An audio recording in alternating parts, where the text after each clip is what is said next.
Mr. Okol Leo was such a wonderful teacher, teaching mathematics, which was a complex at that time, by just using small phrases, simplifying mathematics at S3 and Senior 4 by calling it, this number here is a very simple number.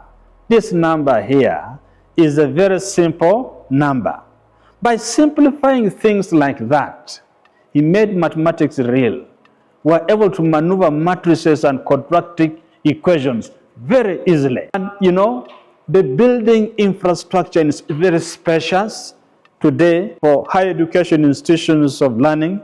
The National Council for Higher Education specifies regulations. There must be enough space, sporting ground, and so on. That was the type of school infrastructure that we used to have at secondary level.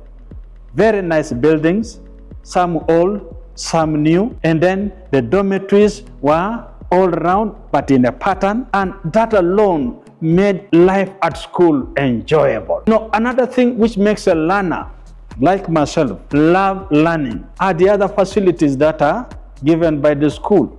For example, meals of that time.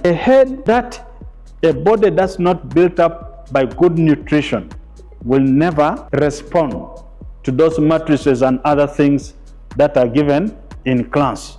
We were fed well in that Eastern school.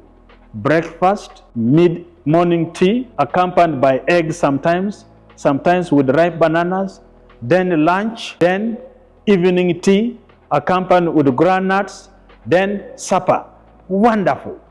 You are moving from a rural school where we used to grind millet. Now you are here in a secondary school. You are using things that were given the concept of cutlery: a spoon, a knife, and a fork for eating. And yet we used to use ordinary hands. So those facilities enhance good living at school. And of course, it became very interesting. So that was a wonderful institution in Eastern Uganda. And of course, there were many others like St. Peter's College, Tororo, Teso College, and many others like King's College, Budo, which were offering the same. The point to take, and for readers who are in the field of education, is that you cannot expect heaven from out of the learners if the infrastructure at school is not good, if the teachers are not outgoing and welcoming, if they are not committed and motivated for that matter. I've hastened not to add my very good headmaster then, called Mr. Stephen Besweri Akabwai, who was the engine of it all. So educationists and leaders, Ministry of Education, even if those who are in private education institutions, make learning amenable by ensuring that every facility is provided for at school.